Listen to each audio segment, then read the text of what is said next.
नमस्कार और the deep dive में एक बार फिर आपका स्वागत है। आज हमारे पास एक बहुत ही दिलचस्प दस्तावेज है। ये यूफ्रेशिया नाम के एक पौधे के बारे में है। लोग इसे आमतौर पर आई ब्राइट भी कहते हैं। अब देखिए, ये स्रोत शुरू तो होता है गिरने या चोट लगने जैसी चीज़ों के जिक्र से, पर वो हमारा आज का फोकस नहीं है। आज हमारा मिशन एक पहेली को सुलझाना है। और पहेली ये है कि एक ही पौधा शरीर के दो हिस्सों पर, जो मुश्किल से कुछ इंच दूर हैं, इतना अलग मतलब लगभग उल्टा असर कैसे डाल सकता है। चलिए इस बात को समझते हैं, क्योंकि यही वो हिस्सा है जिसने मुझे सबसे पहले चौंकाया था। यह दस्तावेज कहता है कि यूफ्रेशिया से आंखों से बहुत ज्यादा पानी आता है, लेकिन ये कोई मामूली पानी नहीं है। इसके लिए एक्रिड लैक्रिमेशन शब्द यूज हुआ है, जिसका मतलब है वो आंसू तेजाब जैसे हैं, त्वचा को छील देते हैं, उनमें जलन होती है, मतलब आंखों में जैसे आग लगी हो। लेकिन उसी समय नाक से भी पानी बह रहा है, बहुत ज्यादा। पर यहां कहानी पूरी तरह से पलट जाती है। नाक का जो डिस्चार्ज है वो एकदम साधारण है, पानी जैसा। उसमें कोई जलन नहीं, कोई तीखापन नहीं। इसे ब्लैंड कोराइजा कहा गया है। ये तो कमाल की बात है। एक तरफ आग और दूसरी तरफ शांत पानी। यही तो यूफ्रेशिया की पहचान है। ये विरोधाभास ही उसका सिग्नेचर है, उसका फिंगरप्रिंट कह सकते हैं। और देखिए, स्रोत भी इस बात के महत्व को समझता है, इसीलिए वो तुरंत इसकी तुलना एलियम सेपा से करता है। इलियम सेपा मतलब अपनी साधारण प्याज। जी बिल्कुल। अब सोचिए, जब हम प्याज काटते हैं तो क्या होता है? ठीक इसका उल्टा। हाँ, ठीक इसका उल्टा। नाक से बहने वाला पानी तीखा होता है, जलन वाला, जिससे नाक लाल हो जाती है।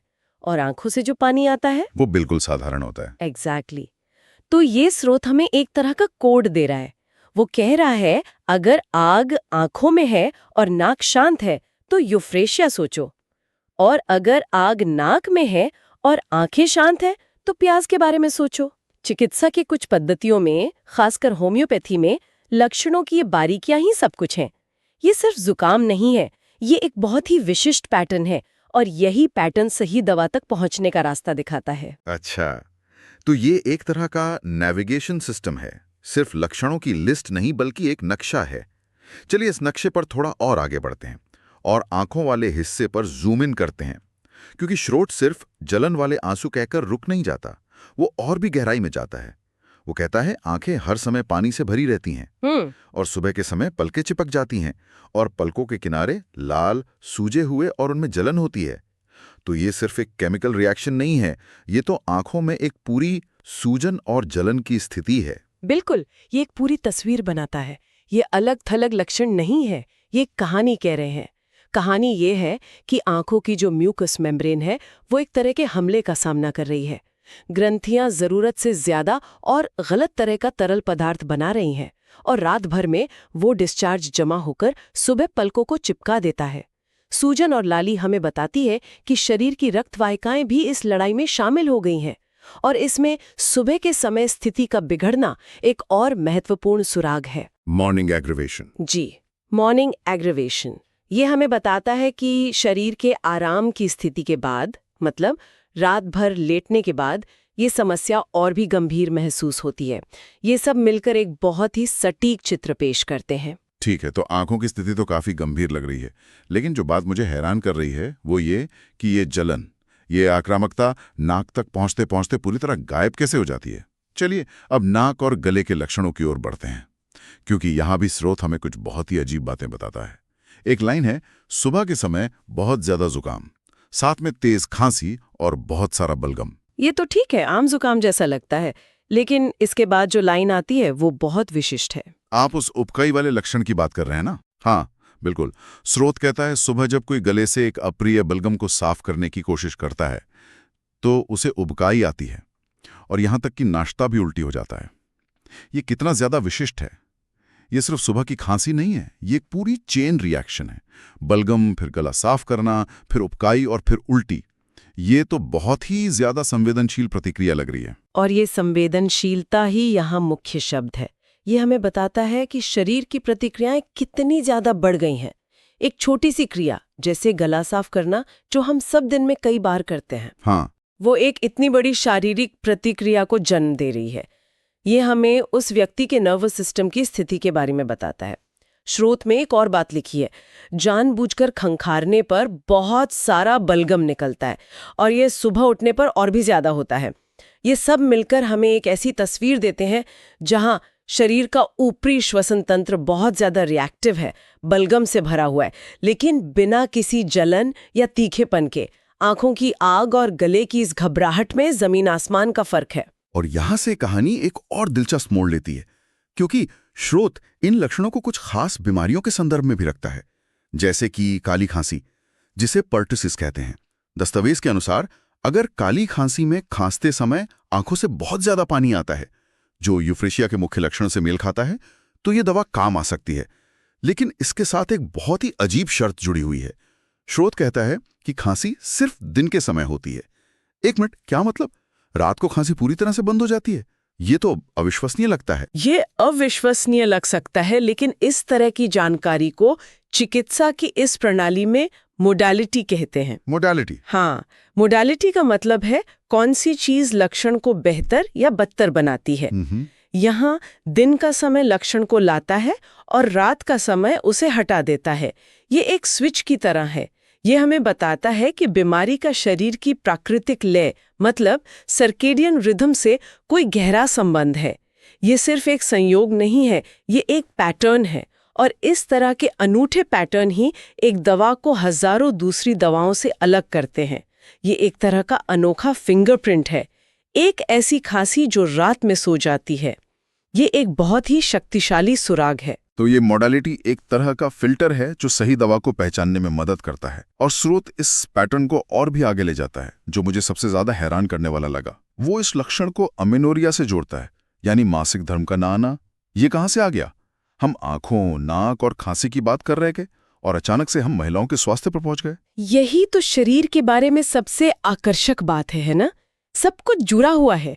स्रोत ये कह रहा है कि अगर किसी महिला को अमेनोरिया की समस्या है और साथ ही उसे आंखों में जलन और नाक से साधारण पानी आने के वही पुराने क्लासिक लक्षण हैं, तो यूफ्रेशिया एक संभावित समाधान हो सकता है।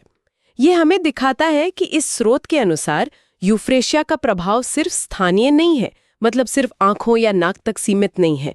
इसका असर पूरे शरीर पर, पूरे सिस्टम पर पड़ सकता है, जिसमें हार्मोनल सिस्टम भी शामिल है। कुछ ऐसे लक्षण बताता है जो मैंने पहले कभी नहीं सुने हैं। वो दो बहुत ही विशिष्ट परिदृश्य देता है। पहला, मासिक धर्म दर्दनाक है, समय पर आता है, लेकिन अब सिर्फ 1 घंटे तक ही रहता है। 1 घंटा? ये तो अविश्वसनीय रूप से छोटा है। और दूसरा परिदृश्य, मासिक धर्म देर से आता है, कम मात्रा में होता है और छोटा होता है, जो सिर्फ 1 दिन तक रहता है। दोनों ही मामलों में अवधि बहुत ही ज्यादा कम हो गई है। ये बहुत ही दिलचस्प है, क्योंकि ये एक महत्वपूर्ण सवाल खड़ा करता है। क्या ये पौधा हार्मोन के स्तर को सीधे तौर पर बदल रहा है या फिर इसका असर कहीं और हो रहा है? ये जो लक्षण है, 1 घंटे या 1 दिन का मासिक धर्म, ये शायद ये इशारा कर रहे हैं कि समस्या हार्मोन बनाने में नहीं, बल्कि शरीर की प्रतिक्रिया में है। अच्छा। कार्यात्मक प्रभाव ज्यादा लगता है बजाय एक हार्मोनल प्रभाव के।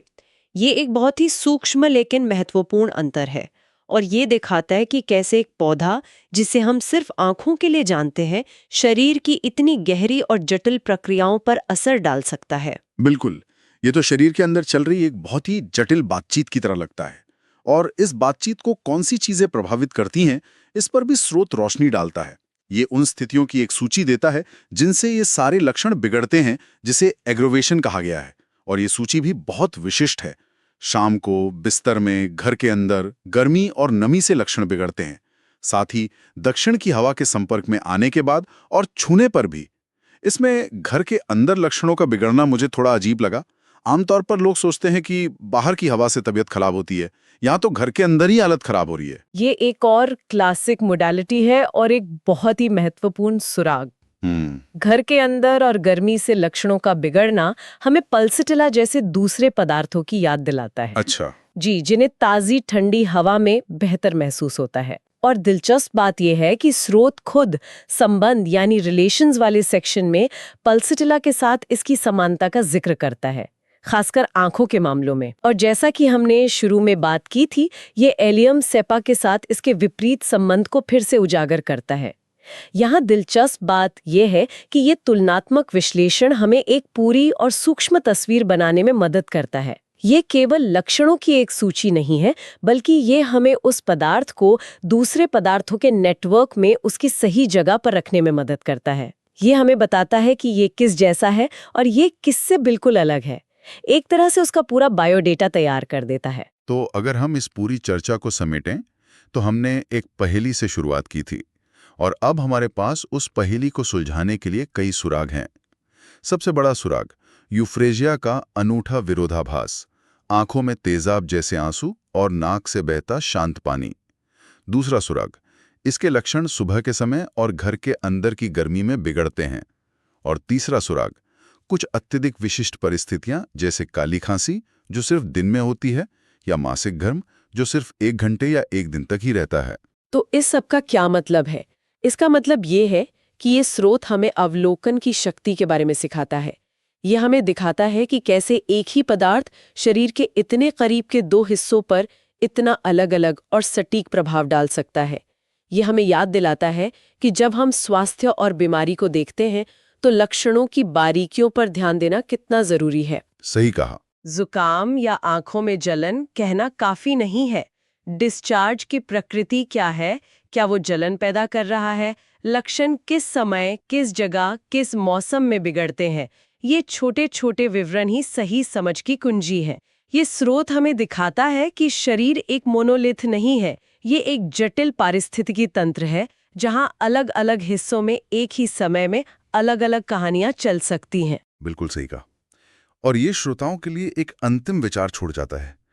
ये दस्तावेज हमें इतने विशिष्ट और कभी-कभी विरोधाभासी लक्षण बताता है, जो एक बहुत ही बुनियादी लेकिन गहरा सवाल खड़ा करता है।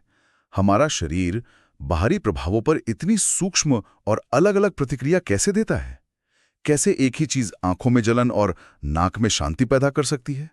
हम अपने शरीर को एक एकीकृत प्रणाली के रूप में सोचते हैं, लेकिन ये पौधा इसे एक ही समय में 2 अलग-अलग कहानियां सुना रहा है, वो भी ऐसी जगहों पर जो एक हाथ की दूरी पर भी नहीं है। यह हमें सोचने पर मजबूर करता है कि हमारे शरीर के अंदर अभी इस वक्त और कौन-कौन सी गुप्त और विरोधाभासी बातचीत चल रही होगी जिसके बारे में हमें कोई अंदाजा भी नहीं है।